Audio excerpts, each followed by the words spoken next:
ሰላም ጤና ይስጥልን እጅጉን የተወደዳችሁና የተከበራችሁ የአሁን ስፖርት አድማጭ ተመልካቾቻችን እንደምን ዋላችሁ። የዕለተ አርብ የከሰዓት ስፖርታዊ መረጃዎችን ከናንተው ከሆነው ከአሁን ስፖርት ይዘን መጥተናል። በርካታ ስፖርታዊ መረጃዎችን ይዘን የመጣን ሲሆን በተለይም ዛሬ የእንግሊዝ ፕሪሚየር ሊግ ሀ ብሎ የሚጀምር ይሆናል። በሻምፒዮኑ አርሰናል እንዲሁም ደግሞ በሻምፒዮንሺፑ አሸናፊ ኮቨንትሪ ሲቲ መካከል የሚደረገው ጨዋታ እጅግ በጣም ተጠባቂ ጨዋታ ነው። ስለዚህ ጨዋታ የምናነሳቸው በርካታ መረጃዎች አሉ። ስለ ዝውውርም አንዳንድ መረጃዎች እየሰማን እንገኛለን። ጁሊያን አልቫሬዝ አርሰናል ጠይቆት ነገር ግን እምቢ እንዳለ ይፋ እየተደረገም ነው የሚገኘው። ስለሱ የምናነሳቸው መረጃዎች አሉ።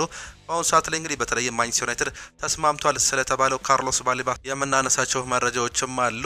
ይህ ተጫዋች እስካሁን ለምን ቆየ የሚለውን ነገር የምናነሳም ይሆናል። በማንቸስተር ዩናይትድ ቤት እንግዲህ ጉዳቶች እየተገለጹም ይገኛሉ። ሜሰን ማውንት ትንሽ ጉዳት እንዳጋጠመው ነው መረጃዎች እያሳዩም የሚገኙት። ብሩኖ ጉማሬዝ በዛሬው ጨዋታ ላይ እንደማይገኝ እየተገለጸም ይገኛል።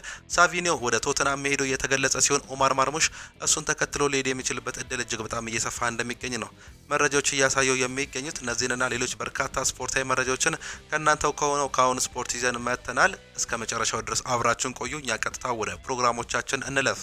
ዛሬ እንግዲህ የእንግሊዝ ፕሪሚየር ሊግ ሀ ብሎ የሚጀምር ሲሆን በተለይም የአምናው ሻምፒዮን አርሰናል ዛሬ አዲስ አዳጊውን ኮቨንትሪ ሲቲን በማስተናገድ በፍላይ ኤምሬትስ ስቴዲየም እንግዲህ የመጀመሪያው ጨዋታ ምሽት 4 ሰዓት ላይ የሚጀምር ይሆናል። የእንግሊዝ ፕሪሚየር ሊግ እንግዲህ ዳግም በሚመለስበት በዚህ ጨዋታ አሰልጣኝ ፍራንክ ላምፓርድ ከሚኬል አርቴታ ጋር ተመሳሳይ እድሜ ክልል ላይ የሚገኙት እነዚህ ሁለቱ አሰልጣኞች የሚገናኙም ይሆናሉ። አሰልጣኝ ሚኬል አርቴታ ያለፉትን 6 ዓመታት እንግዲህ በአርሰናል ቤት ትልቅ እጅግ በጣም ሶሊድ የሆነ ቲም በመስራት የእንግሊዝ ፕሪሚየር ሊግን ማሸነፍ ችሏል። የአውሮፓ ሻምፒዮንስ ሊግን ደግሞ እስከ ፍጻሜ ድረስ መሄድ መቻሉን ተመልክተናል። በዚህ ዓመትስ ደግሞ ዳግም ምን ሊያስመለክተን ይችላል የሚለው እጅግ በጣም ተጠባቂ ሲሆን የእንግሊዝ ፕሪሚየር ሊግ ዛሬ በመጀመሪያ ሳምንት እንግዲህ አርሰናልን ከኮቨንትሪ ሲቲ ምሽት 5 ሰዓት ላይ ምሽት 4 ሰዓት ላይ የሚያገናኝ ይሆናል። ከዚህ በፊት በእንግሊዝ ፕሪሚየር ሊግ ታሪክ እንግዲህ 5 ጊዜ ተገናኝተው ያውቃሉ። በእርግጥ ለመጨረሻ ጊዜ በ2001 ከ25 ዓመት በፊት ነበር መገናኘትም የቻሉት። 1-0 አርሰናል ከሜዳ ውጭ ያሸነፈ ሲሆን ዴኒስ ቤርካምፕ ብቸኛውን ጎል ያስቆጠረም ተጫዋችም ነበር። ከዛ በኋላ በካራባኦ ካፕ እንዲሁም ደግሞ በኤፍኤ ካፕ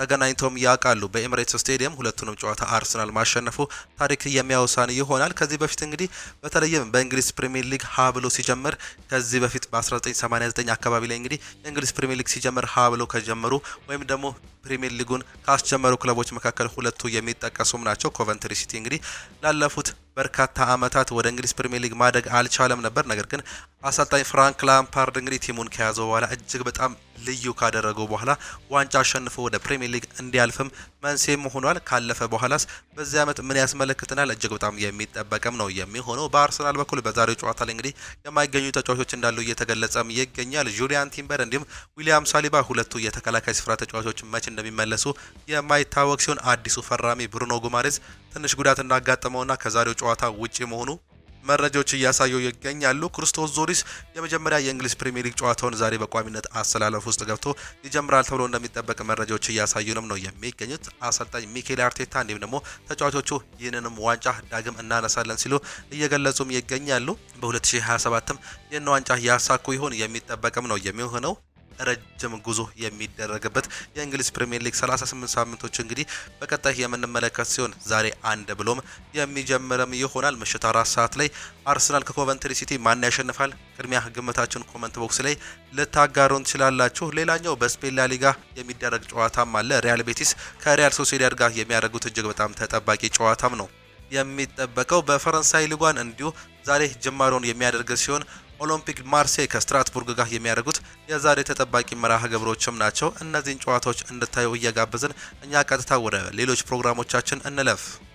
በዛሬው ዕለት እንግዲህ የተጠናቀቁ የዝውውር መረጃዎችም አሉ። አርሰናል ኤዝሪል ኮንሳን ማስፈረሙ እየተገለጸም ይገኛል። እንዲሁም ደግሞ ሳቪኒዮ ወደ ቶተናም ሄዱ ነው እየተገለጸም የሚገኘው። ቶተናም ሳቪኒዮን ለማስፈረም መስማማቱ እየተገለጸ ሲሆን የሰሜን ለንደኑ ክለብ ቶተናም ሳቪኒዮን ከማንቸስተር ሲቲ ለማስፈረም ከስምምነትም ደርሰዋል። በስተመጨረሻም ቶተናም ተጫዋቹን የሚያስፈርመው 85 ሚሊዮን ፓውንድ በሚደርስ የዝውውር ሂሳብ መሆኑ ነው የተገለጸው። ማንቸስተር ሲቲ ተጫዋቹን በ2024 ከጄሮና በ40 ሚሊዮን ሚሊዮን ዩሮ ነበር ማስፈረም የቻለው። የ22 ዓመቱ ሳቪኖ ለማንቸስተር ሲቲ 53 ጨዋታዎችን ሲያደርግ 2 ጎሎችን አስቆጥሮ 12 አመቻችቶ ማቀበል የቻለ ተጫዋች እንደሆነ ዘ አትሌቲክስ ይገልጸዋል። ፋብሪዚዮ ሮማኖ እንዳረጋገጠው ከሆነ ይህ ተጫዋች እንግዲህ በቃል ደረጃ በሁሉም ነገር ተስማምቷል። ይህ እጅግ በጣም የሚገርመው እንግዲህ የመልቀቁ ጉዳይ አይደለም። 85 ሚሊዮን ፓውንድ ነው የተከፈለበት። አምና በርካታ ጨዋታዎች ላይ አልተመለከትነው። በኤፍኤ ካፕ እንዲሁም ደግሞ ትናንሽ በሚባሉ ጨዋታዎች ላይ ነበር እንግዲህ ሲሰለፍ የተመለከትነው። በእርግጥ አምና 70 ሚሊዮን ፓውንድ ተለጥፎበት እንደነበር እናስታውሳለን። ቶተናሞች ግን ፈቃደኛ ባለመሆናቸው ምክንያት ዝውውሩ ቆሞ ነበር። በዚህ ዓመት ግን 85 ሚሊዮን ፓውንድ ብዙ ጨዋታ ላላደረገ በተለይም በእንግሊዝ ፕሪሚየር ሊግ ጨዋታዎችን እያደረገ ላለውን ተጫዋች እንግዲህ ይህን ያክል ገንዘብ ማውጣት ምናልባትም እንግዲህ የዚህ ዓመት የዝውውር ገንዘቦች ምን ያህል ከፍተኛ እንደሆኑ እየተመለከተንም እንገኛለን። እንዲሁም ደግሞ ማንቸስተር ሲቲ እንዴት እንደሚከላከል እንዲሁም ደግሞ እንዴት አሳምኖ ተጫዋቾችን በከፍተኛ ገንዘብ እንደሚሸጥ እየተመለከተንም ነው የምንገኘው። እንደ ቲጃኒ ራንደርስ ያሉ ተጫዋቾች እንግዲህ በ55 ሚሊዮን ፓውንድ ሲሸጡም ተመልክተናል። በአሁኑ ሰዓት ላይ ደግሞ ሌላኛው ምናልባትም ሊለቅ ይችላል ተብሎ የሚጠበቀው ኦማር ማርሙሽ መሆኑ ነው እየተገለጸም የሚገኘው። ከቶተናም ጋር በግል ደረጃ መስማማቱ መረጃዎች እያሳዩ ይገኛሉ። እናም ክለብ ለክለብ የሚደረገው ድርድር እየጨመረ መጥቷል። ማንቸስተር ሲቲ እነዚህ ተጫዋቾች ከሸጡ በኋላ ሌሎች ተጫዋቾችን ለማምጣት እንደሚሞክሩ ነው መረጃዎች እያሳዩም የሚገኙት። እነማን ነው የሚመጡት እስካሁን ድረስ ግልጽ የሆነ ነገርም የለም። እሱንም የምንመለከት ይሆናል። ሌላኛው አርሰናል የኢዝራኤል ኮንሳን ዝውውር ማጠናቀቁም ተገልጿል። የወቅቱ የፕሪሚየር ሊግ አሸናፊ አርሰናል የእንግሊዛዊውን ተከላካይ 28 ዓመት ላይ የሚገኘው ኢዝራኤል ኮንሳን ዝውውር ማጠናቀቁ የተገለጸ ሲሆን መድፈኞቹ ተከላካዩን ከአስቶን ቪላ በ51 ሚሊዮን ፓውንድ አስፈርመውታል። እንግሊዛዊው ተከላካይ ኢዝራኤል ኮንሳ በአርሰናል ቤት ለ4 ዓመታት የሚያቆየውን ፊርማም ያኖረ ሲሆን የ28 ዓመቱ ኮንሳ በአስቶን ቪላ ቤት በነበረው ቆይታ 286 ጨዋታዎችን ማድረግ ችሎም ነበር። ኮንሳ ሞርጋን ሮጀርስ፣ ዩሪ ቴሌማንስ እንዲሁም ደግሞ ሉካስ ዲኝን በመከተል እንግዲህ በአስቶን ቪላ የለቀቀ ሌላኛው ተጫዋች መሆኑ ነው መመልከትም የቻለው። አስቶን ቪላዎች ትላልቅ ተጫዋቾች የሚባሉ ተጫዋቾችን መሸጣቸው እየተገለጸም ይገኛል። ሌላኛው በተቃራኒው እንግዲህ አንድ ተጫዋች አስፈርመዋል። በአሰልጣኝ ኡናይ ኤምሬ የሚመራው አስቶን ቪላ አርዋን ቢሳካን ከዌስትሃም ዩናይትድ ማስፈረሙም ነው የተገለጸው። አስቶን ቪላ ተጫዋቹን የመግዛት ግዴታ ባካተተ የ1 ዓመት ውል ማስፈረሙም አስታውቋል። አስቶን ቪላ በበኩሉ ለማቲካሽ ተፎካካሪ የሚሆን ተከላካይ ለማስፈረም እንቅስቃሴ እንዳደረጉ የሚታወቅም ነበር። አርሰናል ታዳጊ ተጫዋች ለማስፈረም መስማማቱም እየተገለጸም ይገኛል። የሰሜን ለንደኑ ክለብ አርሰናል ታዳጊ ተጫዋች ከብራክበር ሮቨርስ ወጣት አጥቂ ኢጎር ታይሆንን ለማስፈረም መስማማቱ ነው የተገለጸው። የፕሪሚየር ሊጉ አሸናፊ አርሰናል ወጣቱን አጥቂ ለማስፈረም ከረጅም ጊዜ ጥረት ሲያደርግ የነበረ ሲሆን ብራክበር ሮበርትስ የአርሰናል ጥያቄ በተደጋጋሚ ውድቅ ቢያደርግም አሁን ላይ ሁለቱ ክለቦች ከስምምነት መድረሳቸው የተገለጸ ሲሆን የ18 ዓመቱ አጥቂ ኢጎር ታይሆን ዝውውሩን ለማጠናቀቅ በዛሬው ዕለት የሕክምና ምርመራ እንደሚያደርግ ነው መረጃዎች እያመላከቱም የሚገኙት። ትላልቅ ተጫዋቾችን ብቻ ሳይሆን ወጣት ተጫዋቾችን ለቀጣይ ቲሙን ይረዳሉ ተብሎ የሚጠበቁ ተጫዋቾችን እያስፈረመ እንደሚገኝ በአርሰናል በኩል ዝውውሮቹ እያመላከቱም ይገኛሉ። ሌሎች የአርሰናል መረጃዎቻችንን ስንመለከት እንግዲህ የአርሰናል ባለቤቶች እንዲህ ሲሉ ተናግረዋል። አሁንም ዋናው ዓላማችን ተጨማሪ ዋንጫዎችን ማሸነፍ ነው። ስኬት በዘላቂነት ማስቀጠል በስፖርት ዓለም ውስጥ ከባድ የሚባሉትን ትላልቅ ፈተናዎችን አንዱ የሆነ ሲሆን በአሁኑ ሰዓት ላይ ይህን ነገር ማድረግ እንፈልጋለን፣ በትጋት ትልቅ ነገርን ማሳካት እንፈልጋለን ሲሉ እየገለጹ እንደሚገኙ ነው እየሰማንም የምንገኘው። ጆሽ ክሮንኬ ከአስቶን ቪላ የእንግሊዙን ተከላካይ ኢዝራኤል ኮንሳን ለማስፈረም በተደረገው ስምምነት ላይ ቀጥተኛ ተሳትፎ የነበረው እንደሆነ መረጃዎች እያሳዩም ይገኛሉ። ሁለቱ ክለቦች በ50 ሚሊዮን ፓውንድ ክፍያ ላይ ስምምነት እየደረሱ እንደሆነ የተገለጸ ሲሆን የክሮንኬ ቤተሰብ የአሜሪካውን ቅርጫት ኳስ ቡድን ዳንቨር ነጌትን ባለቤት ሲሆን እንግዲህ የአስቶን ቪላው አንዱ ባለቤት የሆኑት ዌስ ኢንደንስ ደግሞ በሚልዋኪ ባንክስ ውስጥ የድርሻ ባለቤትም ናቸው። እናም በዚህ ምክንያት እንደተሰማሙ መረጃዎች እያሳዩም ይገኛሉ። ይህም እንግዲህ ለአርሰናል ትልቅ መረጃን እንዳወጣ ነው መረጃዎች እያሳዩም የሚገኙት። ሌላኛው ዛሬ የሰማነው ሰበር መረጃ እንግዲህ ጁሊያን አልቫሬዝ አርሰናል ጠይቆት እንደነበር በስተመጨረሻ ሙከራዎችን አድርገው ተጫዋቹን የግላቸው ለማድረግ ሙከራ ሲያደርጉ እንደነበር የተገለጸ ሲሆን በግልጽ አርሰናልን መሄድ አልፈለግም ሲል መናገሩ እየተገለጸም ይገኛል። ጁሊያን አልቫሬዝ ወደ አርሰናል ለመዛወር ከፍተ ነበር። አሁን ላይ እያሰቡት ያለው ጉዳይ አንዳንድ ጥርጥሬዎችም አሉት። ተጫዋቹ ዛሬ ውሳኔውን ያስተላልፋል ተብሎ የተጠበቀ ቢሆንም ተጫዋቹ ግን ወዴትም አልሄድም ሲል ሀሳቡን ገልጿል እየተባለም ነው የሚገኘው። ጁሊያን አልቫሬዝ ወደ አርሰናል መዛወር ከፍት ነው የሚሉ በርካታ መረጃዎችንም ሰምተንም ነበር። ነገር ግን ስለ ዝውውሩ ብዙ ጥርጣሬዎች አሉ። አርሰናል 120 ሚሊዮን ዩሮ አቀርቧል። አትሌቲኮ ማድሪድ ደግሞ 150 ሚሊዮን ዩሮ ይጠይቃል። አትሌቲኮ ጁሊያን አልቫሬዝ የውል ማራዘሚያው እንዲሁም ደግሞ በአመት ከ7 ሚሊዮን ዩሮ ወደ 10 ሚሊዮን ዩሮ የተጠራ ጭማሪም አቅርበዋል። ባርሴሎና ከዝውውሩ መውጣቱም ይታወቃል። እናም በተለይም እየተጫዋች እንግዲህ በክለብ ዝውውር ላይ በጨዋታ ላይ እንዲሁም ደግሞ በልምምድ ላይ እንግዲህ ከፍተኛ ተቃውሞ እየቀረበበት እንደሚገኝ ተመልክተናል። ያለፈው ጨዋታ 2-0 ባሸነፉበት ጨዋታ አትሌቲኮ ማድሪዶች እንግዲህ እዚህ ተጫዋች ላይ ከፍተኛ ያልተጠበቀ ተቃውሞ እንደደረሰው ተመልክተንም ነበር። ይህም እንግዲህ ምናልባትም ተጫዋቹ የሚወጣበትን በር ሊከፍት እንደሚችል እየተገለጸ ሲሆን መዳረሻው አርሰናል ነው እየተባለም ይገኛል። ተጫዋቹ ግን ወደ እንግሊዝ ፕሪሚየር ሊግ የመምጣት ምንም አይነት ፍላጎት እንደሌለው ነው መረጃዎች እያሳዩም የሚገኙት። አሰልጣኝ ሚኬል አርቴታ አዳዲስ ተጫዋቾችን ለማስፈረም ከማስፈረሙ በፊት ተጫዋችን መሸጥም ያስፈልገዋል ወይ የሚል ጥያቄ ቀርቦለትም ነበር።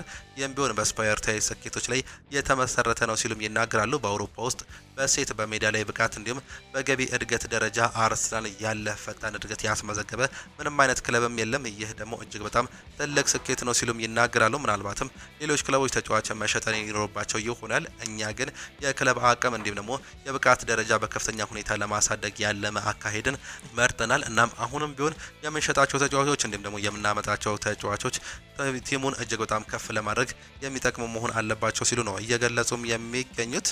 ዘ አትሌቲክስ እንዳስነበበው ከሆነ ማንቸስተር ዩናይትድ ማይክል ሉዊስ ስኬሊን ለማስፈረም ያሉትን ሁኔታዎች አሁንም አጥንቶ እንደነበር ያስነብበናል። በተለይም ላውሪ ዊቲል እንዳስነበበን ከሆነ የአርሰናሉ ተጫዋች በወኪሎች አማካኝነት ለዩናይትድ የቀረበ ሲሆን በክለቡ በኩልም ፍላጎትም ነበር። ስኬሊ ባለፈው የውድድር ዘመን በሚኬል አርቴታ ስር ብዙ ቋሚነት የመሰለፍ እድል አለማግኘቱ ተጫዋቹን ሊለቅ እንደሚችል የሚጠቁሙ ነገሮችም ነበሩ። ነገር ግን በቅርብ ቀናት ውስጥ የ19 ዓመቱ ማይክል ሉዊስ ስኬሊ በዚህ የክረምት የዝውውር መስኮት ያደገበትን የልጅነት ክለቡን ለቆ የመውጣት ምንም አይነት ፍላጎት እንደሌለ የተገለጸ ሲሆን አሰልጣኙ ሚኬል አርቴታም እንደማይለቅም አረጋግጧል ሲሉም ይገልጻሉ።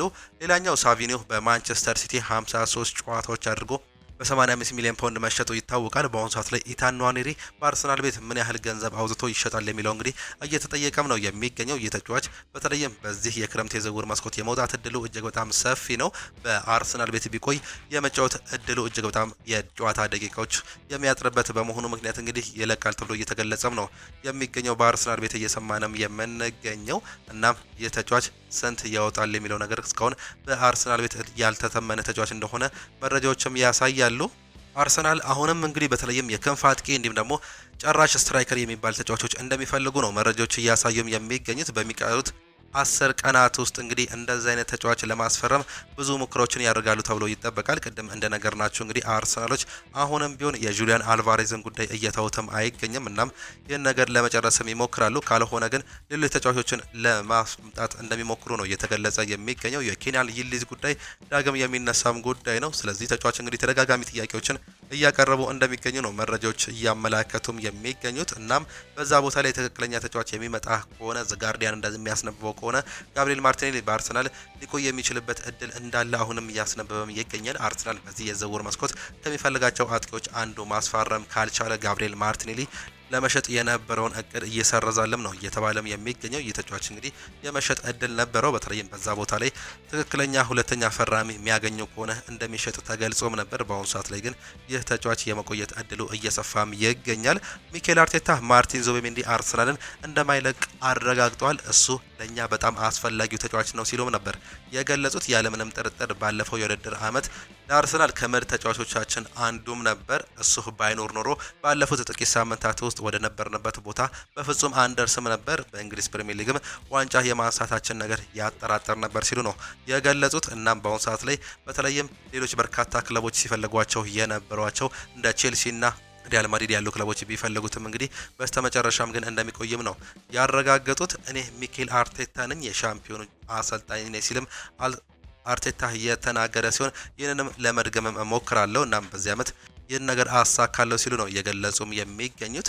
ኮንሳ አርሰናልን እንዲመርጥ አርቴታ ማሳመኑም እየተገለጸም ይገኛል። ኮንሳ ከሚኬል አርቴታ ጋር ያደረገው ጥሩ ውይይት ወደ አርሰናል ለማምጣት የነበረውን ውሳኔ አጠናክሮታል ሲል አትሌቲክስ ያስነበበ ሲሆን አርቴታ ኮንሳ ከቡድኑ ጋር በፍጥነት ሊላመድ እንዲሁም ያለ ብዙ ችግር መጫወት የሚችል ተከላካይ እንደሆነም ያምናሉ። ኮንሳ በዋናነት የማል ተከላካይ ሆኖ መጫወት ቢመርጥም በቀኝ ተከላካይነትም መጫወት ይችላል። ይህም የአርቴታ ትልቅ ጥረትንም ያሳያል ሲሉ ነው መረጃዎች እያመላከቱ ነው የሚገኙት። በአሁኑ ሰዓት ላይ ወደ ሊቨርፑል መረጃዎቻችን ስናልፍ ደግሞ ትላንትና እንግዲህ ከያንኩባ ሚንቴ ጋር የተደረገ ድርድር እንደነበር እንዲሁም ደግሞ ውድቅ እንደተደረገ ተገልጾም ነበር። በአሁኑ ሰዓት ላይ መረጃዎች እንደሚያሳዩት ከሆነ በተለይም በአሁኑ ሰዓት ላይ ይህ የሚሆንበት ዋነኛ ምክንያት የኢብራሂም መባዬ ገንዘብ ከፍተኛ መሆኑን ተከትሎ ፊታቸውን ወደዚህ ተጫዋች ማዞራቸው ነው እየተገለጸም የሚገኘው። እናም ድርድሮች እየቀጠሉ ሲሆን ሁለተኛ ጥያቄ ለማቅረብ ዝግጁ መሆናቸውን በሊቨርፑል በኩል እየሰማንም እንገኛለን። ቶተንሃም ሳቪኖን በ75 ሚሊዮን ፓውንድ ቋሚ ክፍያ እንዲሁም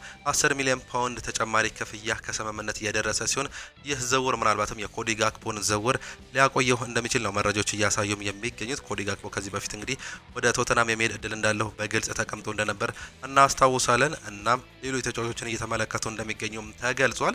ቪክተር ሙኖዝ ይናገራል። በሊጉ በዚህ የውድድር ዘመን መጫወት ለመጀመር መጠበቅም አልቻልኩም፣ ነገር ግን አላማዬ ግን ግቦችን የመጀመሪያዎቼ እዚህ እንግሊዝ ውስጥ ካሉ የጨዋታ ፍጥነቶች ጋር መላመድም ነው እንደ ተጫዋች ማድረግ እንዲሁም በስልጠና እንዲሁም በጨዋታዎች ላይ በየቀኑ መሻሻል መሆን አለበት ሲልም ሀሳቡን እየገለጸም ይገኛል። አሰልጣኝ አንዶኒ ኢራውላ በእርግጠኝነት አንዳንድ ተጫዋቾቻችንን እናስፈርማለን፣ አንዳንድ ዝውውሮችን ለማጠናቀቅ እስከ መጨረሻው መጠበቅም ያስፈልጋል። ነገር ግን ዋናው ነገር የመጨረሻው ነገር ነው፣ ምክንያቱም በሴፕቴምበር 1 እንለያያለን። ምክንያቱም እውነታው የቡድናችን ተጫዋቾችን ቁጥር አሁንም በጣም ጠባብ ነው፣ እሱን ማሳደግ አለብን ሲሉ መናገራቸውን የሰማን ሲሆን አሰልጣኝ አንዶኒ ኢራውላ ስለ አዲሱ የውድድር ዘመን የሊቨርፑል ዋና አሰልጣኝ ሆኖ ስለመጀመር ሲናገሩም ይህ ለኔ በጣም ልዩም ነገር ነው፣ እንዲሁም ልዩም ጊዜም ነው።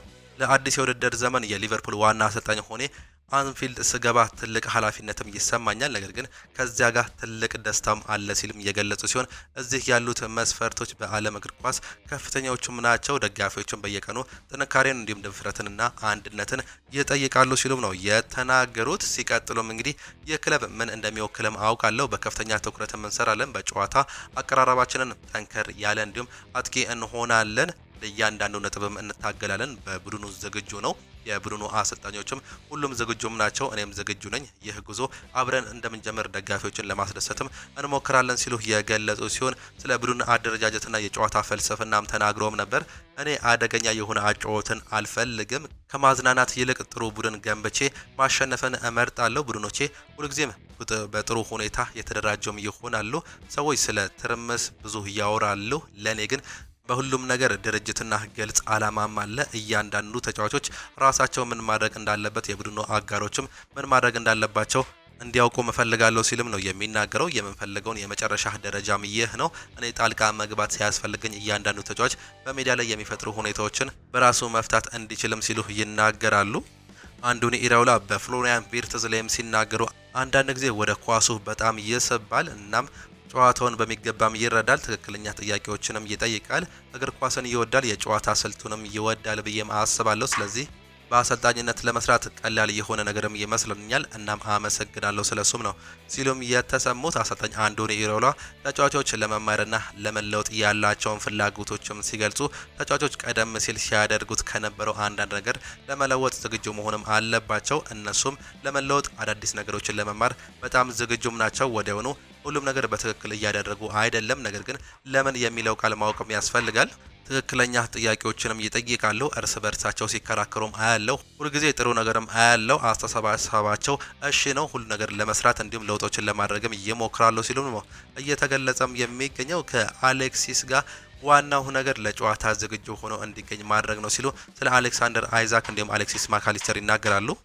በቴክኒክ ችሎታቸው እጅግ በጣም የላቁ ተጫዋቾች ናቸው። ነገር ግን በአሁኑ ሰዓት ላይ አቋማቸውን ከፍ ማድረግ አለባቸው እና እሱን ለማድረግ ደግሞ እየሰሩም ይገኛሉ። ትልቅ ነገርንም ያመጣሉ ብዬ አስባለሁ ሲሉ አሰልጣኙ መናገራቸውንም ሰምተናል። በተለይም እንግዲህ አሰልጣኝ አንዶኒ ኢራውላ የመጀመሪያ የእንግሊዝ ፕሪሚየር ሊግ ጨዋታቸውን በአንፊልድ እንዲሁም በእንግሊዝ ፕሪሚየር ሊግ ለመጀመር እንግዲህ እጅግ በጣም ጓግተው እንደሚገኙ እየገለጹም ነው የሚገኙት። ሌላኛው ወደ ማንቸስተር ዩናይትድ መረጃዎቻችን ስናልፍ እንግዲህ ኮቢ ማይኖ የባሌባን ዝውውር ይደግፋል እየተባለም ይገኛል። እንግሊዛዊ የማንቸስተር ዩናይትድ አማካይ ኮቢ ማይኖ የካሜሩናዊውን ፈርጥ ካርሎስ ባሌባን ዝውውር እንደሚደግፍም ተገልጿል። ማይኖ ቀጣዩን የውድድር ዓመት ከካርሎስ ባሌባ ጋር በጣምራ እንደሚሰለፍም ያምናልም ነው የተባለው። ዝውውሩ እንዲፈጸም ከፍተኛ ፍላጎት እንዳለው የተገለጸው ማይኖ ከካርሎስ ባሌባ ጋር ከዚህ ቀደምም በግል ግንኙነት እንደነበራቸው የተገለጸ ሲሆን ስለዚህ ተጫዋች መምጣት እጅግ በጣም ፍላጎት እንዳለው ነው የተገለጸው። ይህ ዝውውር እንግዲህ አሁንም አልተጠናቀቀም፣ ነገር ግን ማንቸስተር ዩናይትድ የሚሄድበት እንደሆነ መረጃዎች እያመላከቱም ይገኛሉ። ይህ ዝውውር ያለ ጥርጥር የማንቸስተር ዩናይትድ የአማካይ ስፍራውን የሚያሳድግበት ይሆናል ተብሎ እንደሚጠበቅም ነው መረጃዎች እያሳዩም የሚገኙት። እናም ይህ ነገር የሚጠበቅ መሆኑ እየተገለጸም ይገኛል። ሉክ ሾው ይናገራል። ይህ ክለብ ከተቀላቀልኩ ጊዜ ረጅም ሆኖኛል። እናም ስብስቡ እስካሁን በክለብ ካየኋቸው ውስጥ ምርጡ ነው ሲልም ይናገራል። የተለያዩ ቡድኖችን የተለያዩ የቡድን ድባቦችን አይቻለሁ፣ ነገር ግን እያንዳንዳችን መጠራጠር የምናደርገው ነገር ቢኖር ይሄኛው ስብስብ ከእስካሁኑ ሁሉ እጅግ አዎንታዊ እንዲሁም ደግሞ ደስተኛና ምናልባትም ከፍተኛ ተሰጥኦ ወይም ብቃት ያለው ቡድን መሆኑ ነው ሲልም ይናገራል። እንዲሁም በዚህ ክለብ ለረጅም ጊዜ በመቆየቴ እጅግ በጣም ብዙ ልምድም አግኝቻለሁ። ለኔ ማን ዩናይትድ የዓለማችን ትልቁ ክለብ ነው ሲልም እየተናገረ ሲሆን እዚህ ብዙ ነገሮችን ማለትም ውጣ ወረዶችን አሳልፍ ያለው ስለዚህ ብዙ ተምር ያለው ለኔ አሁን ዋናው ነገር ልምዴን ለአዲስ ተጫዋቾች ማጋራት እንዲሁም በፍጥነት እንዲላመዱ መርዳት ነው ሲልም የተናገረ ሲሆን ሉክ ሾው በ2014-15 የውድድር ዘመን ጀምሮ በሁሉም የፕሪሚየር ሊግ ውድድር ዘመናት ለአንድ ክለብ እየተጫወተ ብቸኛው ተጫዋች መሆኑን በተመለከተም እንዲም ይላል። ደስ ይላል፣ ይህንን ግን አላውቅም ነበር ሲልም ነው የሚናገረው። በጣም ልዩም ነገር ነው። እዚህ ለረጅም ጊዜ በመቆየቴ እጅግ በጣም ደስተኛ እንደሆንኩኝ ይሰማኛል። በዚህ ዓመት ጥሩ የውድድር ዘመንን እንዳሳለፍኩም ተስፋ አደርጋለሁ ሲልም ነበር ሉክ ሾው መናገርም እየቻለው። በማንቸስተር ዩናይትድ ቤት እጅግ በጣም ደስተኛ መሆኑን የገለጸው ተጫዋች አሁንም ይህ ነገር ይቀጥላል ሲል ሀሳቡንም ሰጥቷል። ማንቸስተር ዩናይትድ ፈታኝ ጨዋታ ይጠብቃቸዋል ሲል ይናገራል። የነገው የሃል ሲቲ አሰልጣኝ ከነገው ግጥሚያ በፊት በሰጡት አስተያየት ጨዋታውን ለማንቸስተር ዩናይትድ አስቸጋሪ እንደሚያደርጉት የተናገሩ ሲሆን ስለ ጨዋታው የተጠየቁት አሰልጣኙ ማንቸስተር ዩናይትድ ለጨዋታው ቅድመ ግምት እንደሚሰጣቸው ገልጽ ነው፣ ነገር ግን ጨዋታውን ለነሱ ፈታኝ ማድረግ እንሞክራለን ሲሉም ይናገራል። እኔም ብሆን ከሌሎች አሰልጣኞች ጋር መፎካከር ስለምፈልግ ጨዋታውን በጉጉት እየጠበቅኩም ነው። ለማንቸስተር ዩናይትድ ከባድ ላደርገውም እችላለሁ። ይህ ምናልባትም ከባዱ ጨዋታ ሊሆንም ይችላል። አጀማመራችንን በጥሩ ሁኔታ ማድረግም እንፈልጋለን ሲሉ ነው እየተናገሩ የሚገኙት። ሌላኛው ዘ አትሌቲክስ ባወጣው መረጃ መሰረት ባለፈው የውድድር ዘመን መገባደጃ ላይ የሽንጥ ጉዳት አስተናግዶ ከታሰበው በላይ ለረጅም ጊዜ ከሜዳ የራቀው ቤንጃሚን ሴስኮ ወደ ሜዳ ለመመለስ መቃረቡ እየተገለጸ ሲሆን ተጫዋቹ የክለቡ ሕክምና ቡድን ያወጣለትን እቅድ ተንተርሶ በክረምቱ ወደ ሜዳ ለመመለስ እንዲሁም ራሱን ለማዘጋጀት በካሪንግተን ብዙ ስራዎችን ማሳለፉን ተሰምቷል። በተጨማሪም ባለፈው ሳምንት ከቡድን አጋሮቹ ጋር በጥቂት የልምምድ ክፍለ ጊዜም መሳተፉም ተመላክቷል። በዚህ ሳምንትም የልምምድ ተሳትፎን ማድረጉ ሲነገር ከሃል ሲቲ ጋር ለሚደረገው የውድድሩ የመክፈቻ ጨዋታ የመሰለፍ እድል እንዳለው ነው የተገለጸው። ሰሞኑም የተጫዋች ትክክለኛ ልምምድ ማድረጉ እየተገለጸም ይገኛል። ሌላኛው የእንግሊዝ ፕሪሚየር ሊግ እንግዲህ ሊጀመር ሰዓታቶች እየቀሩትም ይገኛሉ። በሊጉ የምንመለከታቸው ህጎች እንዳሉ እየተገለጸም ይገኛል። በዛሬው ዕለት ጅማሬውን የሚያደርገው የእንግሊዝ ፕሪሚየር ሊግ አዲስ ህጎች ተግባራዊ የሚደረጉ እንደሆነም እየተገለጸ ሲሆን ተጫዋቾች ተጎድተው በሕክምና እርዳታ በሚደረግባቸው ሰዓት ጨዋታው ከተቋረጠ የተጎዳው ተጫዋች ከሜዳ ወጥቶ ወደ ጨዋታው ለመመለስ ቢያንስ ለ1 ደቂቃ ያክል ከሜዳ ውጪ ሆኖ መቆየትም ይገደዳል። ይህም እንግዲህ አዲሱ ህግ ነበር። ቀደም ሲል ለ30 ሰከንድ እንደነበር የሚታወቅ ሲሆን አሁን 1 ደቂቃ መሆኑ ነው የተገለጸው። አንድ ተጫዋች ሁለተኛ ቢጫ ካርድ ተመልክቶ በቀይ ካርድ በሚወጣበት ወቅት ቫር ጣልቃ የሚገባ እንደሚችል ነው እየተገለጸ የሚገኘው። በግልጽ ስህተት የሆነ ሁለተኛ ቢጫ ካርድ ከተሰጣቸው ብቻ ነው። ከዚህ ውጪ የዳኛው ውሳኔ የሚጸና እንደሆነም ነው የሚገለጸው። ግብ ጠባቂው ኳስ ለማሻማት ከ5 ሰከንድ በላይ ከወሰደበት ተቃራኒው ቡድን ኮርና የሚያገኘም ይሆናል። ይህም ሌላኛው ህግ ነው። በተመሳሳይ አንድ ተጫዋች የእጅ ውርወራን ለማድረግ ከ5 ሰከንድ በላይ ከዘገየ ተቃራኒው ቡድን የእጅ ኳስ እንደሚያገኝም ነው የሚገለጸው። አንድ ተጫዋች በሚቀየርበት ጊዜ ከሜዳ ለመውጣት 10 ሰከንድ ብቻም ይሰጠዋል። ተጫዋቹ በ10 ሰከንድ ውስጥ የማይወጣ ከሆነ ተቀይሮ የሚገባው ተጫዋች በድጋሚ ከ1 ደቂቃ በላይ ከሜዳ ሊቆይ እንደሚችል ነው መረጃዎች እያሳዩም የሚገኙት። ይህም እንግዲህ በእንግሊዝ ፕሪሚየር ሊግ አዲስ ህግ እንደሆነ መረጃዎችም እያመላከቱንም ይገኛሉ። የእንግሊዝ ፕሪሚየር ሊግ ብሎ በሚጀምር በሚጀምርበት በዚህ ሰዓት ላይ እንግዲህ በርካቶቹ እየጓጉለትም ይገኛሉ። በእንግሊዝ ፕሪሚየር ሊግ የዚህ ዓመት የዋንጫ አሸናፊ ማን ይሆናል ብላችሁ ታስባላችሁ? ሀሳብ አስተያየታችሁን ኮመንት ቦክስ ላይ ልታጋሩንም ትችላላችሁ። ኤንዞ ማሬስካም አንዳንድ ሀሳቦች ማንሳታቸውንም ሰምተናል። በፍጹም አልጨነቅም ሲሉም ይናገራሉ። መጨነቅም አልወድም። ከመጀመሪያው ቀን ጀምሮ በትክክል ምን እንደምንፈልግ እናውቃለን። ከስፖርት ዳይሬክተሩ ጋር አብረን እየሰራንም እንገኛለን። በዝውውር መስኮቱ 11 ቀናትም ቀርተውናል። ብዙ ነገሮች ሊከሰቱ ይችላሉ ሲሉ እየተናገሩ ሲሆን እኛ ለመወዳደር ጊዜ መጠበቅ የማንችል ክለብ ነን። ከመጀመሪያው ቀን ጀምሮ መወዳደር እንወዳለን ሲሉም የተናገሩ ሲሆን ሳቪኒዮ ሮድሪም ለመጀመሪያ ቀን ጀምሮ ክለቡን መልቀቅ እየፈልጉም ነበር። እናም እነሱ መሄድም ችለዋል ሲሉ ነው የሚናገሩት። በፕሬስ ኮንፈረንሳቸው የተለያዩ ሀሳቦችን ያነሱ ሲሆን የተለያዩ ተጫዋቾችን እንደሚመጡ ነው ፍንጭ መስጠትም እየቻሉት። አሁንም የሚፈርሙ ተጫዋቾች እንዳሉ በግልጽ ማስቀመጣቸው እየሰማንም እንገኛለን። ከዚህም በተጨማሪ እንግዲህ ያነሱት ሀሳብ ማሬስካ ስለ ሮድሪ መቆየት እድል ይኖር እንደሆነ ተጠይቆም ነበር። አንድ ተጫዋች መቼ መልቀቅ እንደሚፈልግ ግልጽ ነው፣ ከዚያም እንዲቆይ ማሳመን ከባድ ነው ሲሉም የተናገሩ ሲሆን ሮድሪም ሆነ ሳቪኒዮ የተከሰተው ነገር ይህ ነው። ከመጀመሪያው ቀን ጀምሮ መልቀቅ ይፈልጉም ነበር እናም ለቀዋል ሲሉም ተናግረዋል። ይህ አዲስ ምዕራፍ ለመጀመር በጣም ዋግቻለሁ ሲሉ እየተናገሩ ሲሆን አዲሱ ጉዞ ባለፉት 10 እንዲሁም 15 ዓመታት ውስጥ እንደነበረው ሁሉ መቀጠልም ነው። በመጨረሻም የመጀመሪያውን ጨዋታችን በቤታችን በመጫወታችን ደስ ብሎናል፣ በጣም ደስተኛ ነኝም ሲሉ ሀሳባቸውን እየገለጹም ይገኛሉ። ሌላኛው አርሰናል አሁንም ከጋላታሳራይ ጋር ስለ ቪክተር ኦሲሜን ጉዳይ እየተነጋገረ እንደሆነ አሁን የወጡ መረጃዎች እያሳዩም ይገኛሉ። የኦሲሜን ከፍተኛ ደሞዝ በየአመቱ 20 ሚሊዮን ዩሮ እየተጣራ ደሞዝም ነው። የእንግሊዝ ሻምፒዮን ይህን መጠየቅን ለመክፈልም ከፍተኛ ሊሆንበትም ይችላል። ነገር ግን ተጫዋቹን አሁንም ቢሆን እንደሚፈልገው መረጃዎች እያመላከቱም ይገኛሉ። ተጫዋቹ እንግዲህ ከዚህ በፊት አንድ ሀሳብን ሰጥቶ ነበር። ዝውውሮች ይነገራሉ እናም ምን እንደሚሆን አላውቅም፣ ወደፊት እንመለከታለን ሲሉ ሀሳቡን መናገሩን ተመልክተንም ነበር። እናም ይህ ነገር በአሁኑ ሰዓት ላይ ምናልባትም እንደ አዲስ ሊያገረሽ የሚችል ዝውውር ሊሆንም ይችላል። በእርግጥ ተጫዋቹ እንግዲህ ከፍተኛ ደሞዝ ነው የሚጠይቀው። አርሰናል ይህ ነገር ሊከብደው እንደሚችል እየተገለጸም ነው የሚገኘው። እጅጉን የተወደዳችሁና የተከበራችሁ የአሁን ስፖርት አድማጭ ተመልካቾቻችን ለዛሬ የነበረን ስፖርታዊ መረጃዎቻችን ይህንን እየመስሉ ነበረ። ፕሮግራሞቻችንን እንዴት አያችኋቸው? ሀሳብ አስተያየታችሁን ኮመንት ቦክስ ላይ ልታጋሩን ትችላላችሁ። የዛሬ የአሁን ስፖርት የከሰዓት ፕሮግራሞቻችን በዚሁ የሚጠናቀቁ ሲሆን በምሽት ልዩ ፕሮግራሞቻችን እስከምንመለስ ድረስ ግን ቻው ቻው፣ መልካም ጊዜ፣ መልካም ምሽት ይሆንላችሁ።